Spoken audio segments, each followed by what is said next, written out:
L'univers fait tellement bien les choses, c'est-à-dire l'algorithme cosmique est tellement juste et fait tellement bien les choses. Le but, c'est pas de nous punir, hein, mais c'est de nous faire évoluer, surtout en conscience, en sagesse et en connaissance, en amour. C'est pour nous faire évoluer. Et donc, si nous avons, si nous nous incarnons dans telle famille, c'est que nous sommes liés à un karma, au karma que cette famille a développé.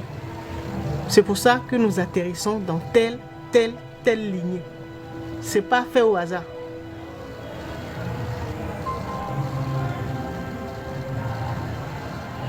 D'accord? Si dans une précédente vie, une vie antérieure,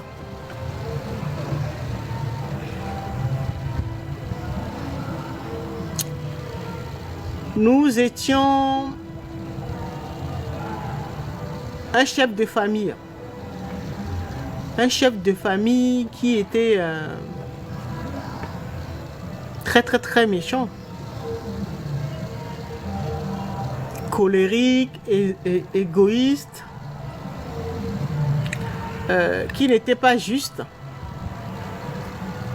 Peut-être qui a spolié ou qui s'est accaparé des biens de la famille.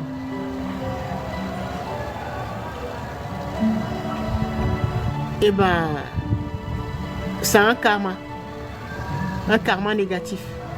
Et donc, nous allons revenir dans une famille où ce problème existe. Peut-être que c'est un problème foncier. D'accord? Peut-être l'arrière-grand-père a laissé beaucoup de biens, de terres à sa descendance. Et nous, à l'époque, là, on s'est accaparé de la plupart des terres. Et puis, on a certains membres de notre famille qui n'ont rien eu. Peut-être qu'on s'est comporté comme ça dans une précédente vie. Et donc là, l'univers va nous faire tomber dans une famille où se trouve le même type de problème foncier là. D'accord? Et cette fois-ci là, on va tomber dans la famille ou la partie de la famille qui a été lésée. Est-ce que vous comprenez? Parce que nous dans la vie précédente là, ou dans les vies antérieures, on avait fait la même chose, sauf qu'on avait lésé une partie. C'est nous qui étions le chef de famille, on avait lésé une partie de notre famille. Ce qui appartenait, peut-être le grand-père avait 5 enfants. Le grand-père l'arrière-grand-père qui avait laissé avait 5 enfants.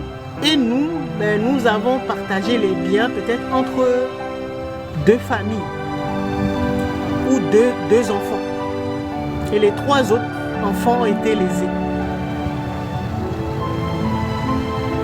Peut-être on a inventé des histoires où cette femme-là, elle était une sorcière, donc elle ne peut pas hériter du grand-père. Oh, des histoires, vous connaissez, c'est un peu tordu.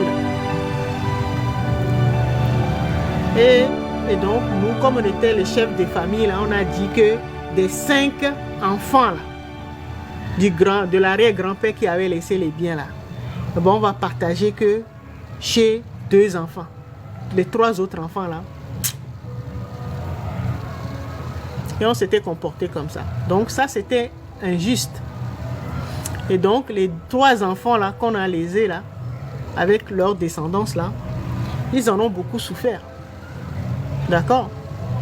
Donc, nous, on a vécu tranquillement, on a fait notre vie, on s'est accaparé de tous les biens, bon, ok. Et là, on se réincarne. On se réincarne dans une famille où il existe ce même problème-là, de terre. Même histoire. Sauf que là, cette fois-ci, au lieu de s'incarner dans la famille des 2, ou de la partie qui a reçu les biens, là, on va s'incarner dans la famille. La partie de la... Tu vas dire que c'est injuste. Que ton oncle ou ton grand-père qui a partagé les biens là est injuste. Et tu vas t'énerver, tu vas dire, tu vas te venger. Et ça. Pourquoi? Parce que tu as oublié que tu avais fait pire dans une vie passée. C'est pour ça que ça retombe sur toi.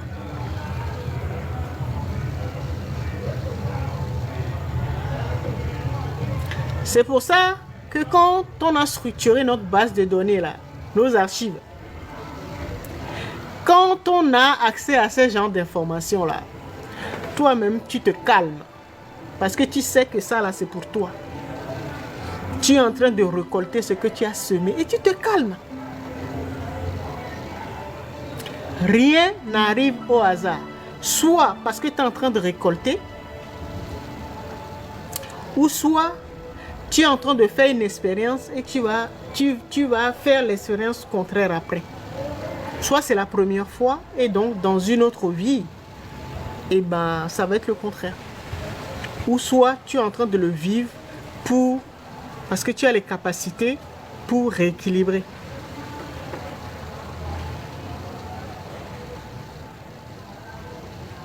Ça, j'ai donné l'exemple du karma négatif. Mais ça peut être la même chose pour le karma positif.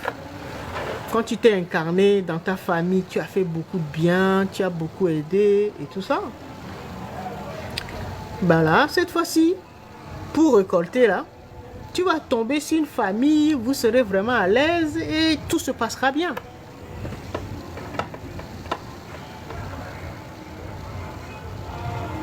Vous allez bien vous entendre, il n'y aura aucun problème. Les oncles, les tantes, les frères et sœurs, les cousins, tout le monde sera uni.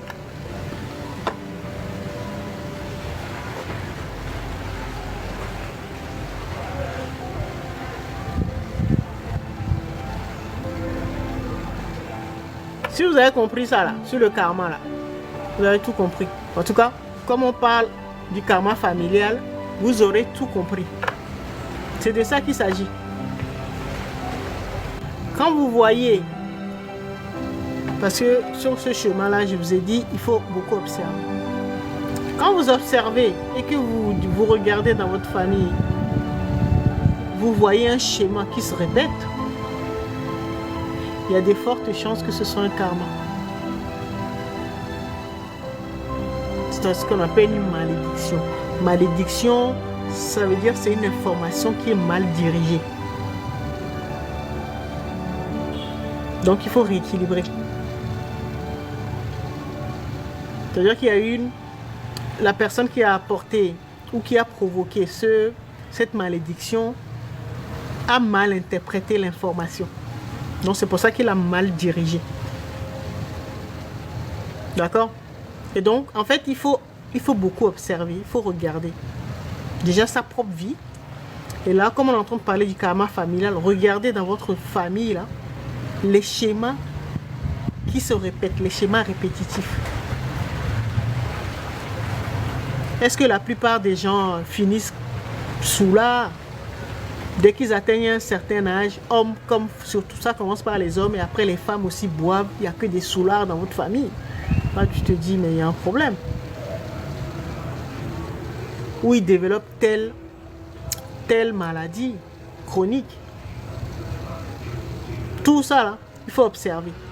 Essayez de regarder, quand vous voulez travailler sur le karma familial, regardez dans votre famille ce qui a tendance à se répéter. Les schémas qui se répètent. Schémas dysfonctionnels ou déséquilibrés qui se répètent.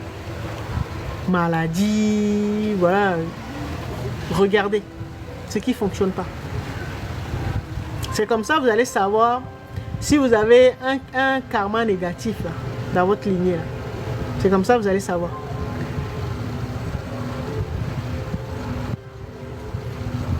Ou pourquoi les gens ne réussissent pas. Nous sommes... c'est-à-dire qu'il n'y a pas de personnes qui arrivent à émerger, à réussir sa vie, à avoir les moyens, tout ça. Pourquoi? Vous regardez, si dans votre famille là,